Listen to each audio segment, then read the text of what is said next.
Hi friends, வணக்கம். என் பேர் விமலாங்க.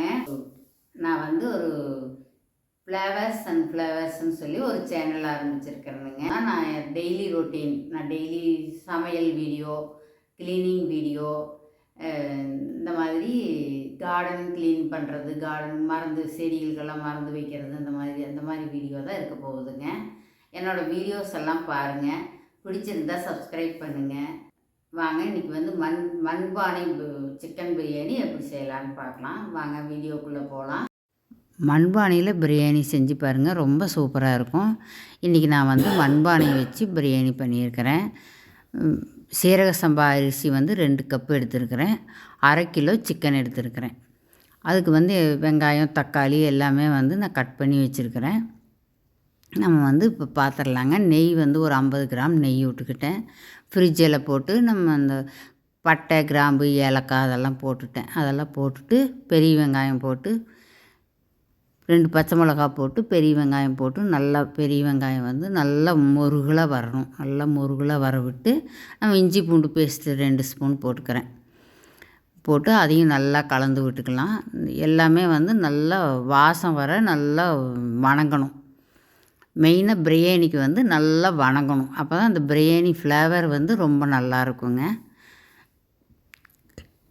தக்காளி நல்லா வணங்கிக்கலாம். தக்காளி வணக்கிறதுக்கு வேணால் நான் கொஞ்சம் உப்பு போட்டுக்கிட்டேன். கொஞ்சம் நல்லா வணங்கிடும், சீக்கிரமாக வணங்கிருங்கிறதுனால.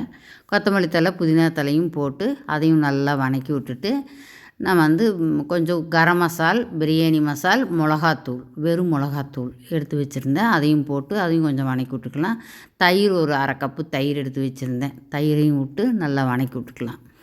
தயிர் விட்டு வணக்கி விட்டதுக்கப்புறம் கொஞ்சம் நேரம் மூடி வைக்கலாம். அது வந்து நல்லா எண்ணெய் பிரிஞ்சு வரும். அந்த எண்ணெய் பிரிஞ்சு வர்றப்போ நம்ம சிக்கன் எடுத்து போட்டு அதுவும் நல்லா கலந்து விட்டுட்டு ஒரு 5 நிமிஷம் மூடி வச்சோம்னா சிக்கனும் வந்து நல்லா 10 நிமிஷத்துலேயே நல்லா வணங்கிடும். சிக்கன் வெந்துருங்க, நல்லாவே வெந்துடும். உப்பும் போட்டுக்கலாம். சிக்கன் வந்து நம்ம பிரியாணிக்கு அளவாகவே. நான் வந்து இன்றைக்கி குழம்பு எதுவுமே வைக்க போகிறதில்ல, பிரியாணி மட்டும்தான். அதனால் வந்து நான் பிரியாணிக்கு அளவாகவே சாப்பாடு போட்டுக்கிட்டேன். இப்போ நம்ம குழம்பெல்லாம் வைக்கிற மாதிரி இருந்தால் நம்ம அரை உப்பு போட்டுக்கணும்.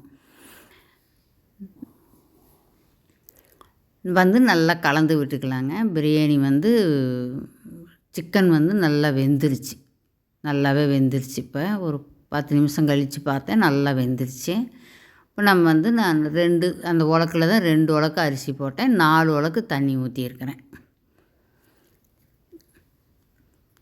தண்ணி ஊற்றி கலந்து விட்டுட்டு மூடி வச்சிடலாம். ஒரு 5 நிமிஷம் இருக்கட்டும். 5 நிமிஷம் இருந்தால் போதும். நல்லாவே வெந்துருச்சு. நம்ம அந்த தண்ணி நல்லா கொதிக்க விட்டு தான் அரிசி போடணும். அதனால் வந்து நல்லா கொதிக்கட்டும். ஒரு 5 நிமிஷமே கொதிக்க விட்டுக்கிட்டேன் நான். இப்போ வந்து நம்ம அரிசி போட்டுக்கலாம். அரிசி போட்டு அப்பப்போ கலந்து விட்டுக்கணும். கொஞ்சம் அடுப்பு சன்னமாக வச்சுருக்கிறேன். அடுப்பு வந்து நம்ம சன்னமாக வச்சிடணும். ரொம்ப எரிஞ்சிச்சின்னா அடியில் பிடிக்க பார்க்கும்.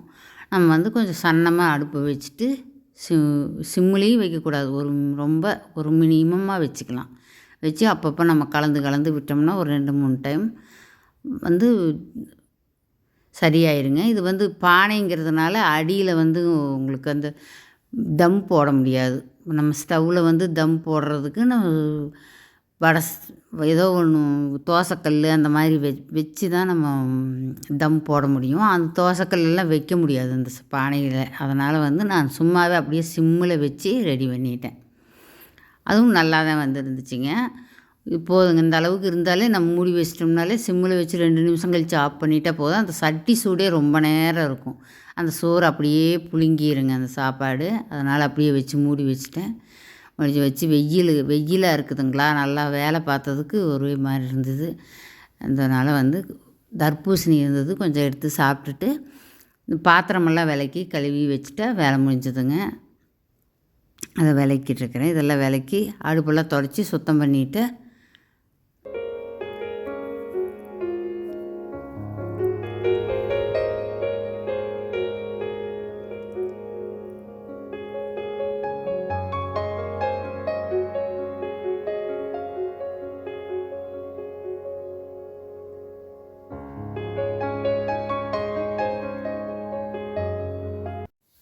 முடிச்சாச்சு. சாப்பாடு எடுத்து பார்க்கலாங்க.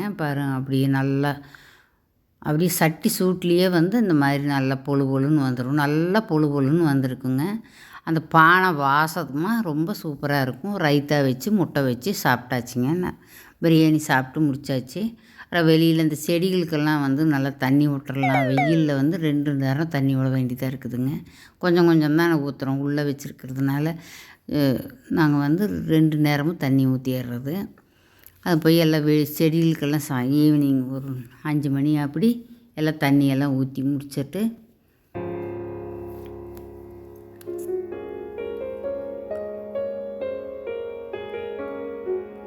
வெயிலுக்கா என்னன்னு தெரியலிங்க, செடியில் வந்து பூவே வைக்க மாட்டேங்குது. வச்சுருக்கிற செடியும் ஒரு 2, 3 செடியிலையும் எல்லாம் குட்டி குட்டியாக ரொம்ப குட்டி குட்டியாக பூ வந்திருக்குது. இதுக்கு என்ன செய்கிறதுன்னு தெரியலிங்க. ஏதாவது ஐடியா இருந்துச்சுன்னா, என்ன மறந்து வைக்கலாம், என்ன எதுன்னு இருந்துச்சுன்னா ஏதாவது எனக்கு கொஞ்சம் டிப்ஸு சொல்லுங்கள் கமெண்ட்டில்.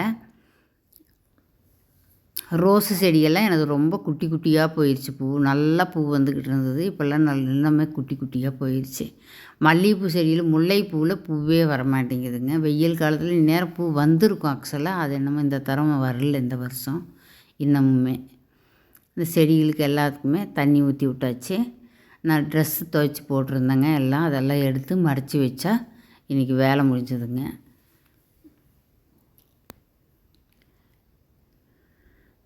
என்னோடய சேனலை இவ்வளவு நேரம் பார்த்ததுக்கு ரொம்ப நன்றிங்க. என்னோடய வீடியோவை பாருங்கள். பிடிச்சிருந்தால் லைக் பண்ணுங்கள், ஷேர் பண்ணுங்கள், கமெண்ட் பண்ணுங்கள், சப்ஸ்கிரைப் பண்ணுங்கள். தேங்க்யூ ஃபார் வாட்சிங்.